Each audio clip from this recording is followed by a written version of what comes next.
नमस्कार, आकाशवाणी से विश्व दर्पण के साथ मैं फरहत नाज।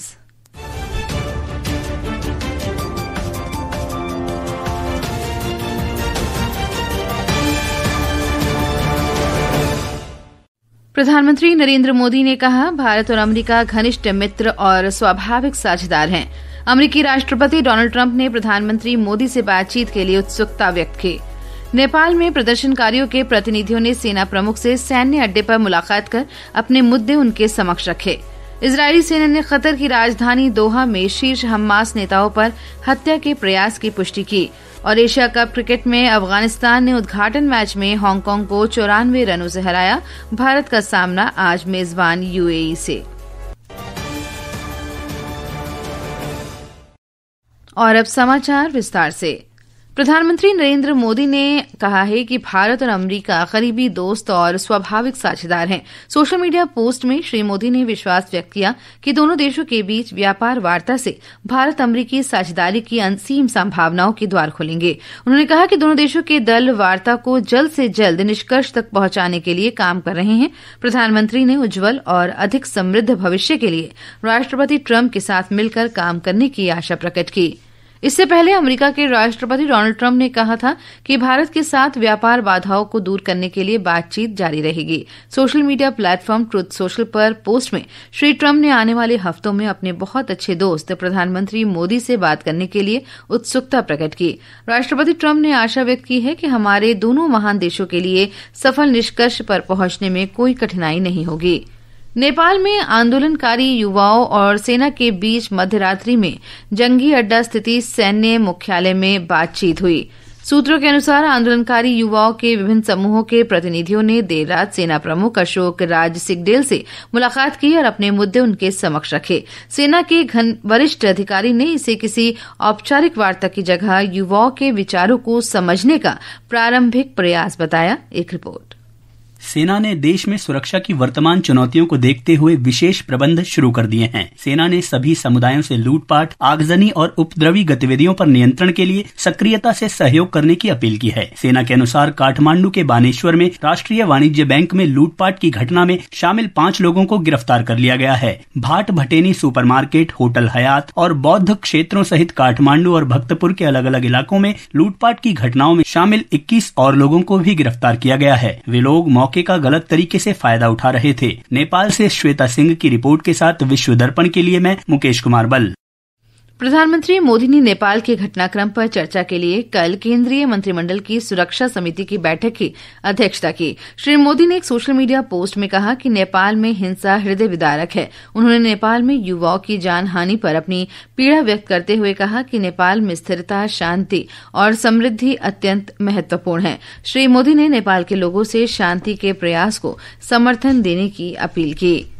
एयर इंडिया और इंडिगो सहित कई एयरलाइनों ने कल काठमांडू जाने वाली अपनी उड़ानें रद्द कर दी। नेपाल की राजधानी में बड़े पैमाने पर सरकार विरोधी प्रदर्शन के बीच हवाई अड्डा अस्थायी रूप से बंद कर दिया गया। नेपाल एयरलाइंस ने भी कल दिल्ली से काठमांडू जाने वाली अपनी उड़ान रद्द कर दी थी। इस बीच सरकार ने भारतीय नागरिकों को स्थिति ठीक होने तक नेपाल की यात्रा न करने की सलाह दी है। किसी भी सहायता के लिए सरकार ने काठमांडू स्थित भारतीय दूतावास के हेल्पलाइन नंबर जारी किए हैं। नंबर है 977-980-860-2881 और 977-981-0326134। विश्व दर्पण समाचार आकाशवाणी से प्रसारित किए जा रहे हैं। ताजा समाचार जानने के लिए आप हमारे social media handle @AIR News Hindi को फॉलो कर सकते हैं। विश्व दर्पण में आपका फिर स्वागत है। इजरायल की सेना ने कतर की राजधानी दोहा में हमास के प्रमुख नेताओं को निशाना बनाकर किए गए हवाई हमले की पुष्टि की है। इजरायली रक्षा बल और इजरायल की आंतरिक सुरक्षा एजेंसी शिन बेट ने हमले की जिम्मेदारी ली है। कतर की धरती पर इजरायल की ये पहली सैन्य कार्रवाई है। भारत ने दोहा में इजरायली हमलों के बाद चिंता व्यक्त करते हुए संयम बरतने और कूटनीति से काम लेने का आह्वान किया है। इस बीच अमेरिका ने कहा है कि दोहा में इजरायली अभियान राष्ट्रपति डोनाल्ड ट्रंप के गाजा में शांति स्थापित करने के प्रयासों के विपरीत है। मीडिया को जानकारी देते हुए व्हाइट हाउस की प्रेस सचिव कैरोलीन लेविट ने हमले को दुर्भाग्यपूर्ण बताया।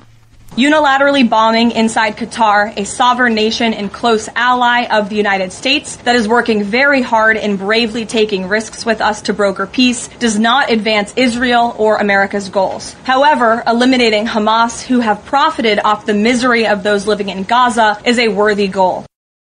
यूक्रेन द्वारा हवाई क्षेत्र में ड्रोन की चेतावनी के बाद पोलैंड ने अपने 4 हवाई अड्डे बंद कर दिए।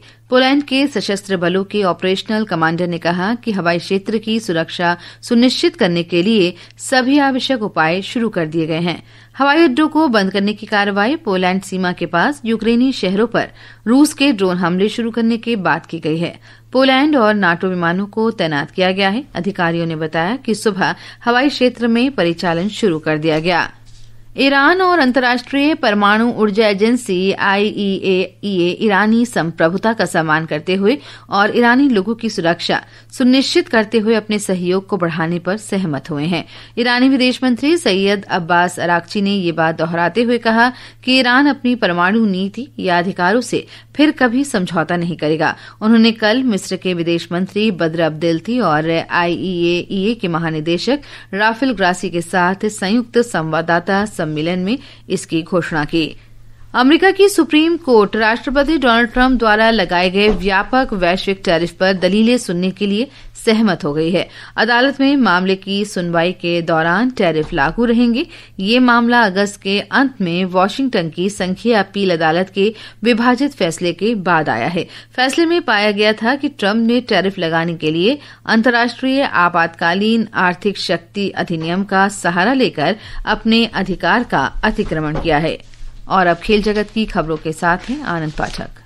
एशिया कप क्रिकेट टूर्नामेंट के उद्घाटन मैच में अफगानिस्तान ने कल रात अबू धाबी में हांगकांग पर 94 रनों की विशाल जीत दर्ज की। पहले बल्लेबाजी करते हुए अफगानिस्तान ने निर्धारित 20 ओवरों में 6 विकेट पर 188 रन बनाए। जवाब में हांगकांग 20 ओवरों में 9 विकेट पर 94 रन ही बना सका। प्रतियोगिता में आज भारत का सामना मेजबान संयुक्त अरब अमीरात से होगा। उधर एशियाई कप 2026 में भारतीय फुटबॉल टीम ने दोहा में ब्रुनेई को 6-0 से हराकर अपने अंडर 23 क्वालीफायर अभियान का समापन किया। भारत 3 मैचों में 6 अंकों के साथ ग्रुप एच में दूसरे स्थान पर रहा। वहीं मुक्केबाजी में भारत की निखत जरीन और मीनाक्षी लिवरपूल में विश्व चैंपियनशिप के क्वार्टर फाइनल में पहुंच गयीं। 2 बार की विश्व चैंपियन निखत ने महिलाओं के 51 किलोग्राम वर्ग में जापान की युमा निशिनाका को 5-0 से हराया।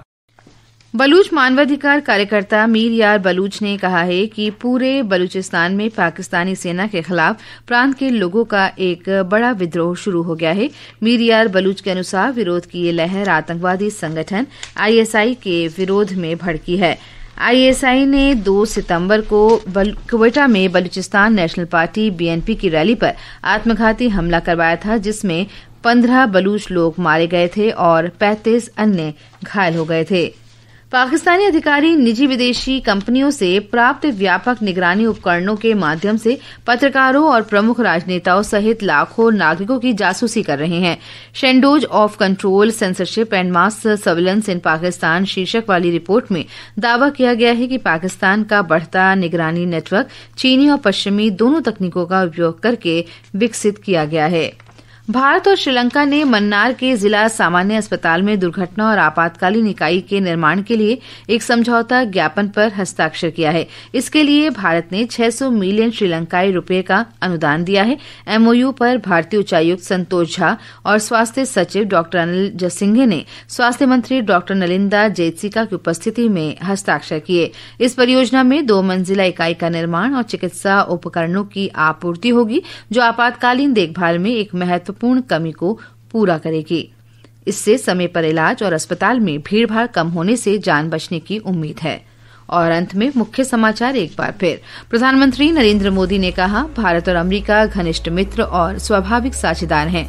अमेरिकी राष्ट्रपति डोनाल्ड ट्रंप ने प्रधानमंत्री मोदी से बातचीत के लिए उत्सुकता व्यक्त की।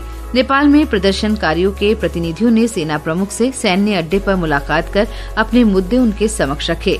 इजरायली सेना ने कतर की राजधानी दोहा में शीर्ष हमास नेताओं पर हत्या के प्रयास की पुष्टि की। और एशिया कप क्रिकेट में अफगानिस्तान ने उद्घाटन मैच में हांगकांग को 94 रनों से हराया। भारत का सामना आज मेजबान UAE से। इसके साथ ही विश्व दर्पण का ये अंक समाप्त हुआ। नमस्कार।